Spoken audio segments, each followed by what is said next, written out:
humanos, pero no tenemos idea, muchas veces, la mayor parte de la población, qué son esos derechos humanos. Aunque el reto real de la tarea de los derechos humanos no es definirlos, como los vamos a definir, es cómo protegerlos. Están definidos desde hace mucho tiempo y se van complementando esas definiciones con el naturalismo, con el positivismo, pero el gran reto está en cómo protegerlos. Hoy tenemos una reforma a nivel internacional que se aplaude, una reforma en nuestra Constitución vanguardista en materia de derechos humanos. Sin embargo, como nos vamos a dar cuenta a lo largo de la presentación, es una reforma que ni siquiera se le da vida en nuestro esquema jurídico mexicano.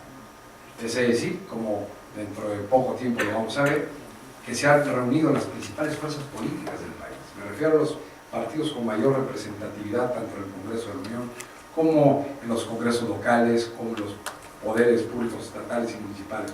Me refiero al PRI, al PAN, al PRD, al Verde Ecologista, y han firmado un pacto por México, en donde estas fuerzas políticas, al menos los presidentes de estos partidos políticos, toman como tema principal, el primer punto de ese pacto por México, son los derechos humanos, y establecen compromisos,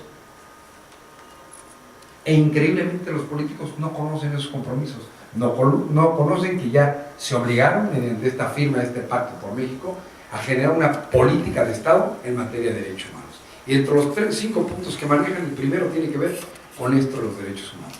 Lo vamos a ver más adelante. El tema de los derechos humanos va cobrando vigencia y se va codificando a raíz de la finalización de la Segunda Guerra Mundial. No es que no existieran antes, los derechos humanos son inherentes a la persona, ya existían desde antes, pero van cobrando fuerza, se van codificando, y no es que exista un código internacional de los derechos humanos, sino se van haciendo distintos tratados, distintos convenios, distintas declaraciones, para entrar no tanto en la teoría, sino más en lo práctico, a raíz de que finaliza la Segunda Guerra Mundial, en 1945. Se reúne las Naciones Unidas, se crean a través de una Carta de San Francisco, en 1945, establecen distintos órganos de gobierno importantes de la Organización de las Naciones Unidas, y uno de estos órganos principales, que es el Consejo Económico Social, así como está la Asamblea General, el Consejo de Seguridad, el Consejo de Administración Fiduciaria, la Corte Internacional de Justicia, la Secretaría General. Este Consejo Económico y Social se da la tarea de crear lo que hoy se conoce en día como la Carta Internacional de los Derechos Humanos. Y esta Carta Internacional de los Derechos Humanos se compone principalmente de 5 documentos. Uno es la Declaración Universal de 1948, el Pacto Internacional de Derechos Civiles y Políticos, el Pacto Internacional de Derechos Económicos, Sociales y Culturales, y un par de protocolos al Pacto de Derechos Civiles y Políticos, uno que tiene que ver con la recepción de quejas individuales hacia el Comité de Derechos Civiles y Políticos, y otro, un protocolo que tiene que ver con la prohibición de pena.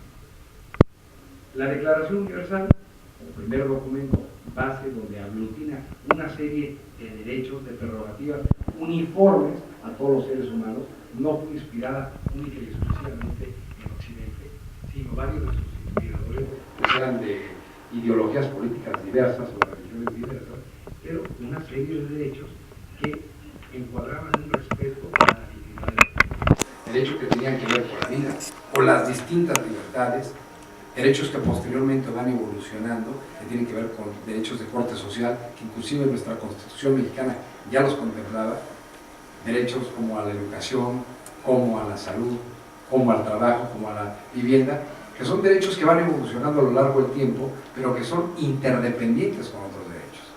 Hablamos de un derecho a la vida, pero ese derecho a la vida no nada más se garantiza por sí mismo, sino requiere de otra serie de derechos que tienen que ver con medio ambiente, que tienen que ver con salud o inclusive con libertad.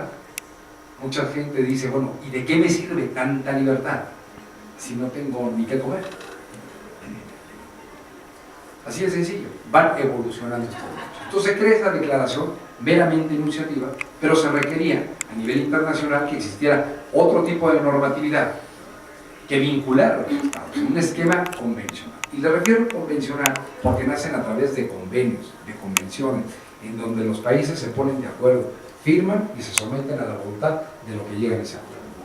y se crea el Pacto Internacional de Derechos Civiles y Políticos en 1966, se crea el Pacto Internacional de Derechos Económicos, Sociales y Culturales en 1966, y se los llevan distintos estados a sus países para que sus esquemas legislativos pues los conozcan y los ratifiquen y los depositen como un documento que va a cumplir una función de derecho convencional en aquellos países. Y así se hace en nuestro país de manera tardía, hasta 1982 entran en vigor.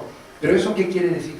Que ya los derechos humanos que nacen de esa declaración de 1948 y que específicamente vienen tipificados, especificados en esos dos pactos, ya forman parte del catálogo de leyes de nuestro país que obligan a todas las autoridades a darles cumplimiento.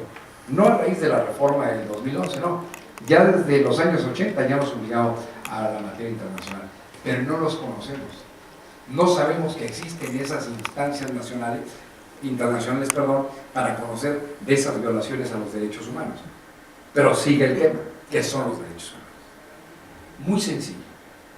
Esta definición que les voy a dar de derechos humanos se compone de escuelas naturalistas que ven al centro de los derechos humanos única y exclusivamente a la persona y dicen que son todas esas prerrogativas, atributos inherentes a cualquier persona desde el momento de su concepción y que son reconocidos no nada más por las leyes nacionales sino internacionales. Esa es la definición. Atributos inherentes a cualquier persona desde el momento de su concepción, reconocidos en el ámbito nacional y en el ámbito internacional. Esta pequeña definición que la mayor parte de la gente no la conoce es lo que genera un cambio en la evolución jurídica de la humanidad. ¿Por qué? Porque estos derechos son defendibles inclusive en contra de la voluntad de un Estado, me refiero de un país, de su gobierno, para garantizarlos o para protegerlos.